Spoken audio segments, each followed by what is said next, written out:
Cette conférence est une réalisation du groupe de travail national sur la participation des femmes qui ont travaillé pendant 2 ans, de 2005 à 2007. J'ai eu la chance de participer à ce groupe de travail qui a été une expérience formidable d'approfondissement pour moi. J'y ai travaillé avec des femmes exceptionnelles, des femmes qui m'ont ouvert les yeux sur une réalité canadienne de ce qu'est l'égalité des femmes.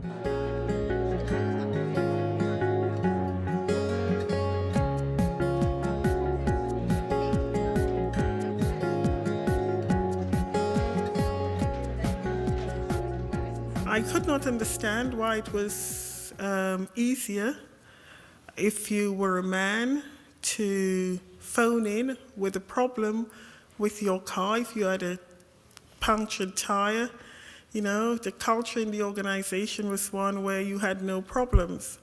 But if you had a child and childcare problems, you had to phone in and say you were sick.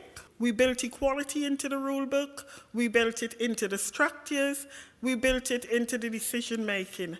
Now, if you have 74% of the power in a union, as women had, it was an important opportunity to use that as political leverage.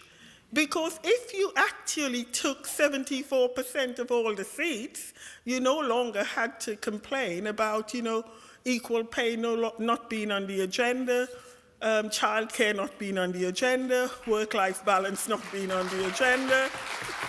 We just cannot wait. We have got to become impatient. We would not have been successful in our pension fight if our members had not stood behind us. Il fallait qu'il y ait une justice entre les hommes et les femmes. Je pense que c'était peut-être le plus grand défi de ma vie, incluant par contre le dossier de l'équité salariale. In a community-based organizations, wages are very, very low, and we've been struggling so hard. The partnership agreement and the representative workforce strategy has been a life change for me. Protecting women from violence in the workplace. Conciliation travail-famille. Provides us with a measure of job security. First of all, I'd like to thank you for the conference and the motivational and inspirational stories that I've heard today, because we really need it. Thank you so much to CUPE National and this wonderful group of women that is bringing so many issues to us that are so relevant today. I could ask questions from everyone. The incredibly useful strategies that you shared with all of us. I know I've been taking notes, and I'll certainly go back with some of those strategies. I was very inspired by the story. It was very empowering. The status quo is not enough for women. It's not enough for people of color.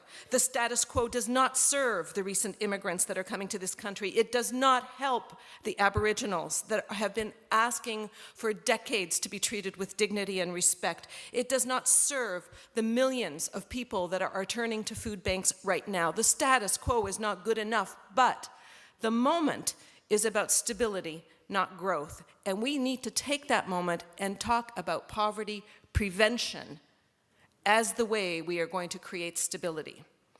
Who is in the trade union movement? Well, historically, their strength came from industrial unions, which were male-dominated. At this moment, the trade union movement is dominated by public sector workers, and that means it's dominated by women. CUPE. So what can CUPE fight for with broad public backing? Anything to do with the wage floor. Reforming employment insurance, the Orwellianly labeled employment insurance, bring it back to the principles of unemployment insurance. Raise the minimum wage to 60% of the average wage. The living wage campaigns that are springing up across the country, which include CUPE members, particularly in home care, mental health care, etc. You are fighting for policies that do not undermine workers' bargaining power, like out-of-date employment standards that are not enforced, immigration policies that put a premium on temporary foreign worker permits, and the loss of pay equity. We are fighting for social wages too, not just for money. We're fighting for poverty prevention measures that incorporate most of your workers. And we are talking about fighting the prevention of the impacts of poverty, universal access to high-quality public services like health, education, community services, public transit, on and on. This is not just bread and butter issues for your members. It is the manifestation of prosperity for everyone. We wait so long for the patient. And pension is a deferral wages. If you don't have good pension, you probably will end up poor, poorer than the poor. Qu'on soit ensemble, puis qu'on connaisse nos problèmes, puis qu'on essaye justement de faire en sorte que ces problèmes-là se règlent. I've been active and involved for about 7-8 years, and for me, this definitely did rejuvenate my passion. And just to see the momentum and the inspiration, it really gave me goosebumps. I've been working on women's issues since my university days in the 1960s, and I still find that there are so many things that I don't know, don't realize about women in other equity groups. Obviously, I'm in a disability equity group, and I know a lot about that, but you find out a lot about all of women's issues. Le mouvement syndical, pour ne pas dire les comités de conditions féminines, se font de plus en plus présentes que jamais au sein du mouvement des femmes. Et on peut regarder, à tout le moins au Québec, l'ensemble de revendications, de gains que le mouvement des femmes a eu. Et pourquoi? Parce qu'il y a eu cette solidarité-là entre le syndicat et le mouvement des femmes. Puis je porte à votre attention ici, la question de l'équité salariale, qu'il y a un beau travail de collaboration qui se fait là, vraiment, de coalition, on pourrait même dire ça comme ça, entre syndicats et mouvements communautaires. Puis ça, c'est fondamental. Mais là aussi, c'est encore là les femmes, finalement, qui vont sur le terrain faire ce travail-là.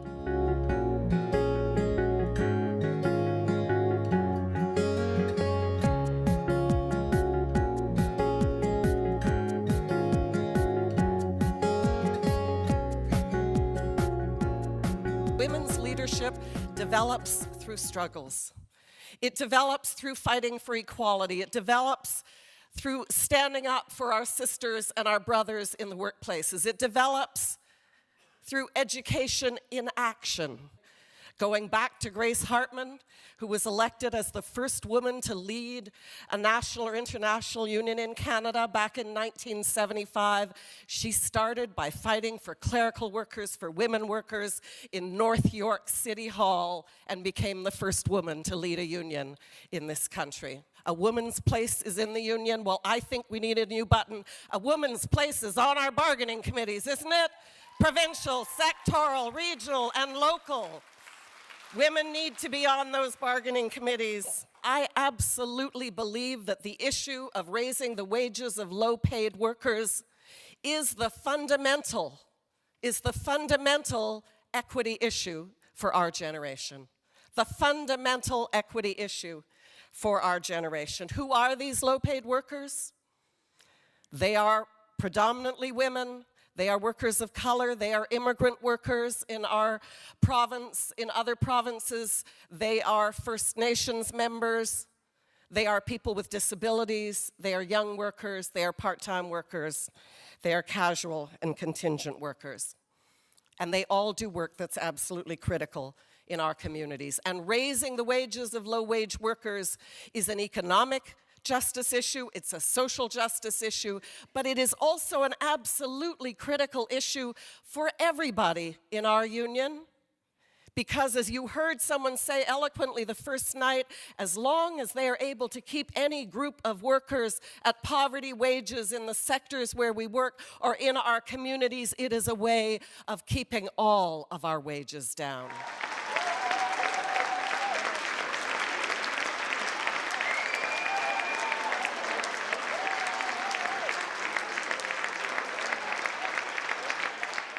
We know that we have to think outside the box, and we have to do things so that people understand our issues. And we were at a meeting, and one of our very, very reserved, shy women said, "I think we should just take off our bras." And I was quite shocked, and I said, okay, that we could do something like that. And I said, all right. And then I was thinking, listen, this is a women's issue. We're 3,300 members, 98% women in a female-dominated profession. This makes sense. And so I was thinking, well, in the 60s, they burnt their bras, and I'm thinking, oh, well, the synthetic fibers they're made of now, we'd probably have to do an environmental assessment and impact. So we decided that we were going to do a bra-tition. So we're hooking bras together, and there's little tags on them, and we're calling it Bra-mageddon. It's Bra-mageddon, and we're going to take these bras, and we're going to wrap our legislative building in them.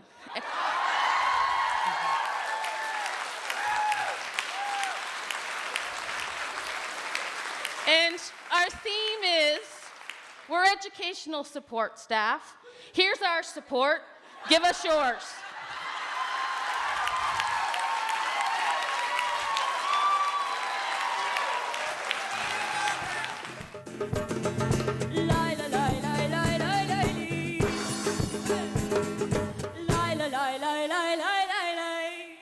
Une faim d'enfants, de fillettes, de dames, une faim de chattes, de tigresses, une faim de femmes. J'ai la faim d'après-jeûne, une fois le soleil couché, l'esprit repu mais le ventre en crie. J'ai une faim d'après-régime qui reste trop longtemps soutenue, que trop longtemps on comprime.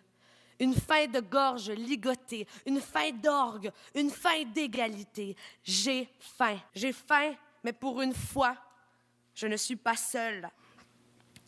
And when I wake at night, it's with a prayer that my generation might see balance established, that we might see a healing of the dualities that maintain this illusion of separateness. And no, we are not willing to wait any longer. There is a place for us at this table. Women of the world, come together. The change is coming on. Women of the world, come together. Add your voice to the chorus, million strong. It's been a long time coming. It's been so long. It's been so long. It's been a long time coming, sister. I'm going to go back to my local, and my intention is to start a women's task force. We want to keep connections. One of the things that we pushed in the task force and was echoed in the workshops yesterday is that we need to do this similar kind of work at the provincial level, at the local level, if you have district councils in your region, at the district council level, so that, we want to have as many women's committees being active, because that's where you can actually pursue and keep accountable. Any plans for funding for a campaign on casualization, and casualization, it's mainly racialized members, women, and youth. We all have stories that we can tell, that we need to tell to one another. So I hope that we go back to our locals, our friends, other social circles, tell those stories and talk about not just the challenges, but also the victories that we've had. We have common goals and common values, and sometimes we do lose sight of that because we're so wrapped up in other things. We can always look towards those common values and then collaborate towards common goals. I think we can achieve a great deal as women and with our allies as well. Du palais des roses pour changer